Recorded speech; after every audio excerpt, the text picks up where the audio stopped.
नंद बाबा यशोदा खूब सेवा करवाते हैं ठाकुर जी से, ठाकुर जी खूब सेवा करते हैं दोनों की।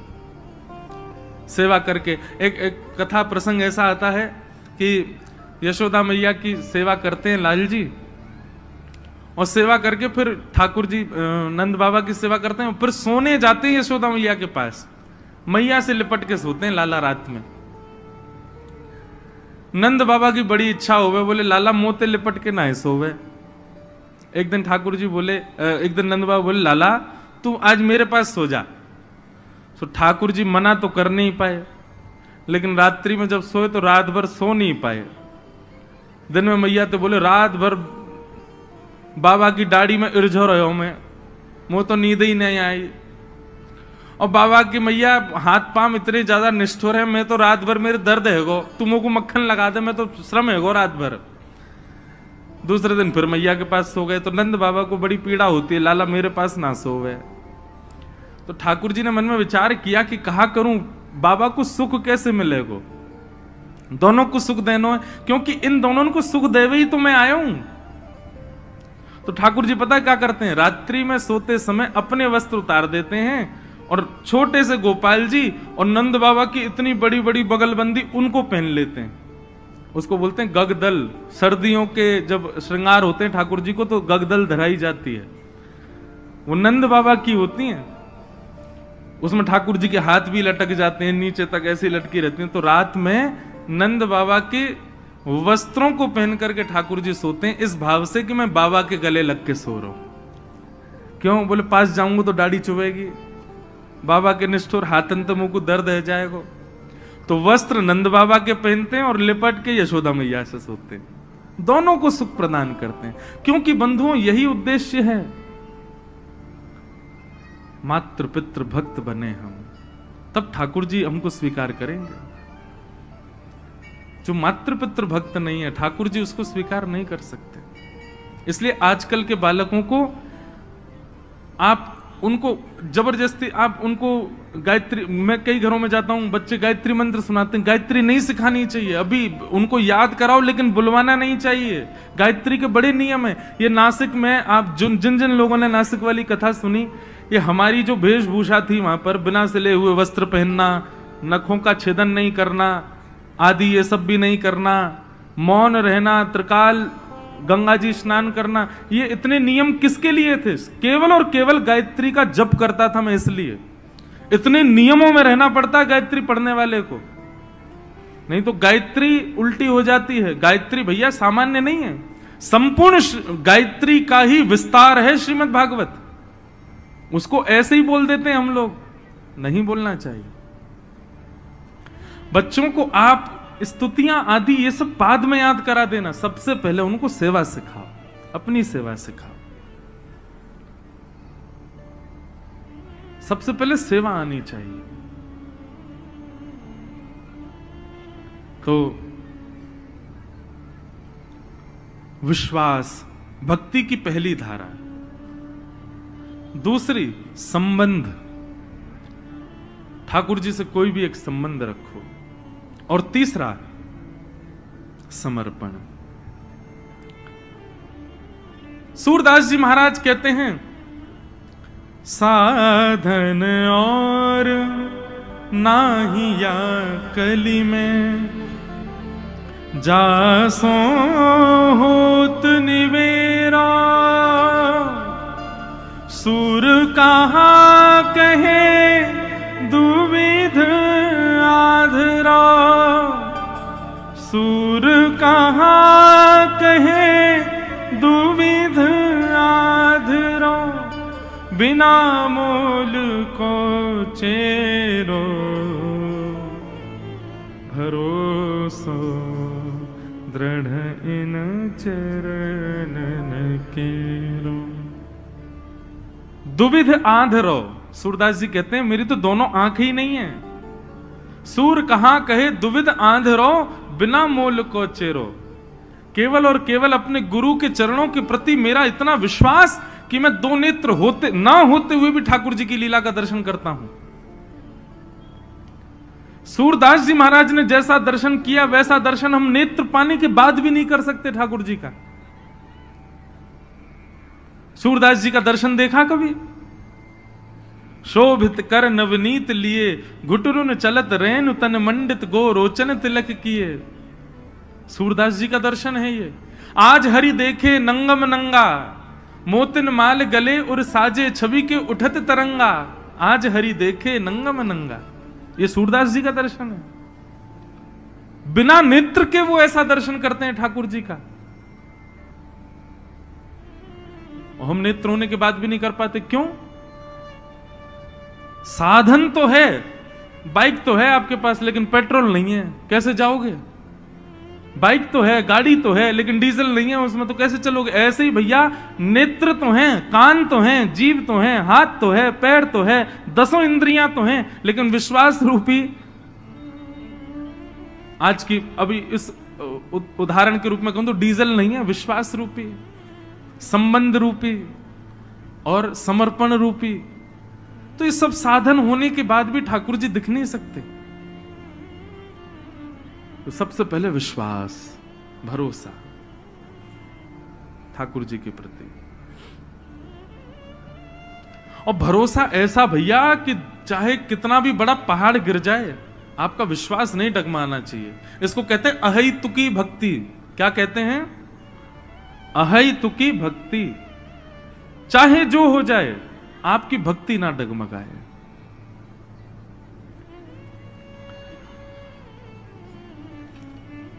तो श्री गिरधर लाल जी की कृपा से ये कथा अब अपने विश्राम की ओर बढ़ रही है। आज 6वां दिवस और कल कथा का विश्राम दिवस है। फिर 25 तारीख से 26 तारीख से बंबई के उल्लासनगर में कथा प्रारंभ है। कई लोग यहां मुंबई से भी आए। मैंने कहा इतनी दूर आए, हम तो वहीं आ रहे थे, लेकिन ऐसे ऐसे लाल जी के प्रेमी हैं, सब जगह से आ रहे हैं, तो परम सुख मिला। अब आइए आज की कथा में प्रवेश करें। आज रास पंचाध्यायी और प्रेम स्वरूप की कथा है। ठाकुर जी ने अपने बाम हस्त के 51 उंगली पर गोवर्धन पर्वत को धारण किया है।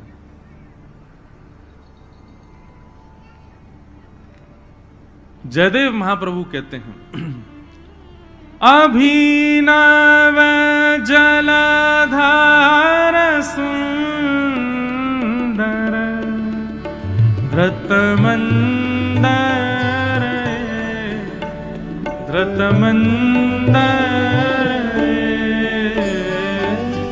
श्रीमुख चंद्र चकोर जय जय देव हरे।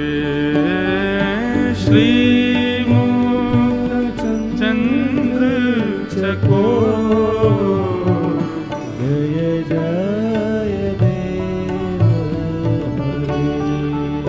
श्री राधा मुख चंद्र चकोर जय जय देव हरे। श्री राधा मुख चंद्र चकोर जय जय देव हरे। ओ जय जय देव हरे। जय जय देव हरे। जयदेव महाप्रभु कहते हैं, अभिनव जलधर सुंदर धृत मंदर श्रीमुख चंद्र चकोर जय जय देव हरे। श्री गोवर्धन लीला जो है ना बंधुओं, बड़े रहस्यों को समेटी हुई है अपने अंदर। एक रहस्यात्मक कथा ऐसी है कि जब श्री गर्गाचार्य जी महाराज नामकरण संस्कार करने आए ठाकुर जी का, तो श्री गर्गाचार्य जी महाराज ने यशोदा मैया से कही कि मैया, आपको जो ये लाला है ना कन्हैया, ये नारायण समो गुण ही है, या में नारायण जैसे गुण हैं, तो कभी यदि कोई विशिष्ट कार्य करे तो आप ज्यादा चिंता मत करियो। जब गर्गाचार्य जी जाने लगे तो यशोदा मैया बोली, बाबा एक बात बता जाओ। बोले हाँ। बोले मेरो लाला कभी कछु ऐसे दिव्य कार्य करे और वास्तव में यदि मुंह को चिंता हो तो मैं कहा करूं, जैसे मेरे लाला को बल क्षीण ना हो। तो श्री गर्गाचार्य जी महाराज बता के गए, बोले मैया तुम्हारे यहां लाला के समान कुंडली एक कन्या की है ब्रज में, बिल्कुल ऐसी कुंडली है वाकी। बोले कौन की? बोले वृषभानु जी की लाली राधा रानी की। बंधु एक कथा बताएं, श्री किशोरी जी का जब प्रादुर्भाव हुआ तो किशोरी जी इतनी सुंदर, ऐसा रूप किशोरी जी का कि उनके प्रादुर्भाव होते ही देवता आकाश से पुष्प वर्षण करने लगे, सूर्य नृत्य करने लगे। क्यों? सूर्यवंश में प्रकट हुई श्री किशोरी जी हमारी, सूर्यवंश में उनका प्रादुर्भाव हुआ। लेकिन किशोरी जी के विषय में ऐसा भाव आता है कि वो हंसती हैं, वो देखती हैं, लेकिन कुछ मुख से स्वर नहीं निकलता, ये मुख बंद ही रहता है श्री जी का।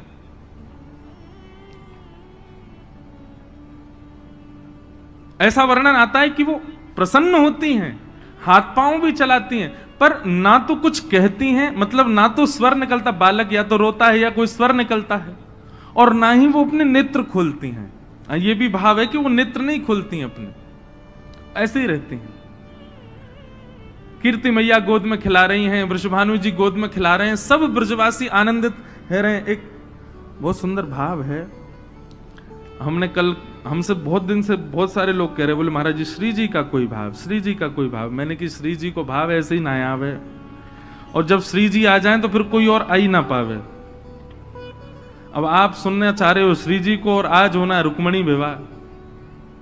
अब रुक्मणी कैसे आएंगी जब श्री जी आ गई?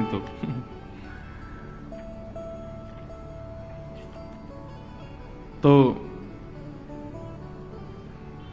प्रगटी श्री राधा रूप अगाधा, सब सुख साधा नावे, मुनि प्रेम अगाधा मेटन वाधा, लख रही मोति लजावे। ब्रज घर घर माई बटे बधाई, सब मिल मंगल गाई। कीरत बड़ भागी अति सुख पागी, पुरजन करत बधाई। सुर नर मुनि हर से सुमन ही बर से, चढ़े विमान आवे। ऐसा वर्णन श्री जी के प्रादुर्भाव का किया गया है, ऐसा वर्णन तो ठाकुर जी के प्रकट का भी नहीं है। ठाकुर जी प्रकट भय तो बस इतना लिखो है कि ब्रजवासी सबरे नाच रहे हैं, गा रहे हैं, आनंद कर रहे हैं, पर श्री जी का प्रादुर्भाव हुआ तो तीनों लोकों में आनंद हो रहा था। सब देवता पधारे थे बरसाने में जब किशोरी जी का प्रागट्य हुआ है। सुर नर मुनि हर से सुमन ही बर से, चढ़े विमाना आए। भय चित्र से ठाड़े लखि सुर बाड़े, बाजे विविध बजावे। वर्णन कर रहे हैं, बोले किशोरी जी के प्रादुर्भाव में जो बाजे बजाने वाले थे ना, उनके बाजे छीन छीन के देवता बजाने लगे श्री जी के प्रादुर्भाव में। नारद सनकादि शिव ब्रह्मादि, गुरुआदिक मुनि जेते। इंद्रादिक जे जहां सुर नर ते तहां, आए सजन सवेते। और अकेले नहीं आए देवता, अपने अपने प्रियजन परिजन और अपने परिवारों को ले लेकर के बरसाने में आए हैं। सब मिलकर जोरे करत निहोरे, जय जय भानु दुलारी। बोल वृषभानु दुलारी की। ये श्री जी के प्रादुर्भाव की बधाई है। एक ही बधाई में सब भाव बता रहे हैं कैसे हैं, तो बस सुन लो।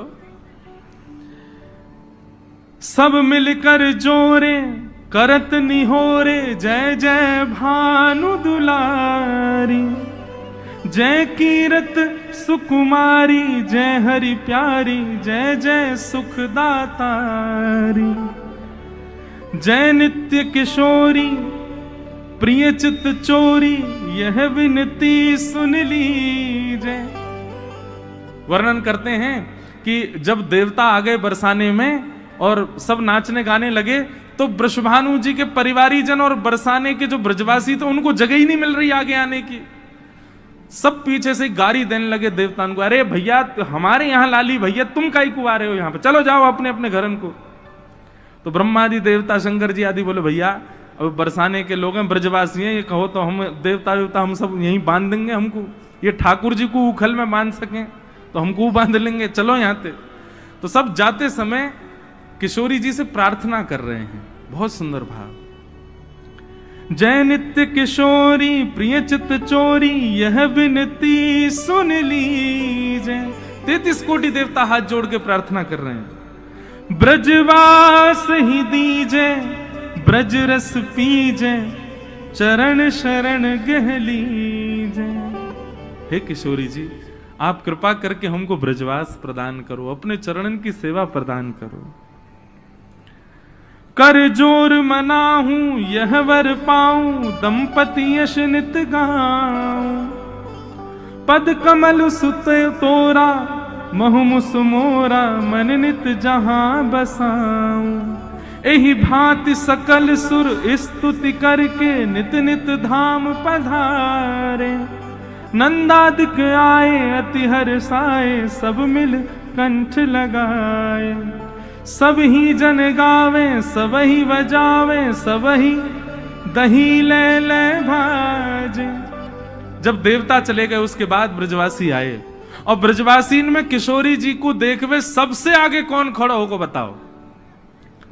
सबसे आगे खड़े हैं हमारे नंद बाबा यशोदा मैया। अब कहीं कहीं बंधुओं ऐसा वर्णन आता है कि श्री जी जो हैं वो लालन से हमारे लाल जी से 1 साल बड़ी हैं, 1 वर्ष बड़ी हैं। पर कहीं कहीं ऐसा वर्णन आवे कि दोनों समकाल ही हैं। ठाकुर जी को प्रादुर्भाव भयो वाके कछु दिना बाद ही श्री जी को प्रादुर्भाव भयो। अब दोनों में सत्य कहा है ये तो सब संत जन जाने। वैसे भी जन्माष्टमी पहले आवे राधाष्टमी बाद में आवे, तो या भाव से देखें तो ठाकुर जी राधाष्टमी के समय पर 1 महीना के हैं। तो वर्णन कर रहे हैं एक रसिक कि श्री जी को प्रादुर्भाव जैसे भयो तो नंद बाबा यशोदा आदि सब पधारे और जैसे ही भीतर पहुंचे तो श्री जी के रूप को देख करके सब बलैया ले ले करके महाराज कोई मोती चढ़ा रहा है, कोई सोनो चढ़ा रहा है, कोई चांदी चढ़ा रहा है, कोई दिव्य दिव्य आभूषण से नजर उतार रहा है श्री जी की। लेकिन यशोदा मैया गोद में लाला को लेकर के पहुंची। श्री जी के रूप को देख करके हमारी किशोरी जी के रूप लावण्य को देख करके यशोदा मैया इतनी आनंदित है गई, इतनी आनंदित है गई, मन में विचार करने लगी काय से नजर उतारूं। सो गोद में लाला को लेके लाला से ही नजर उतार दी श्री जी की लाला से ही नजर उतार रही हैं।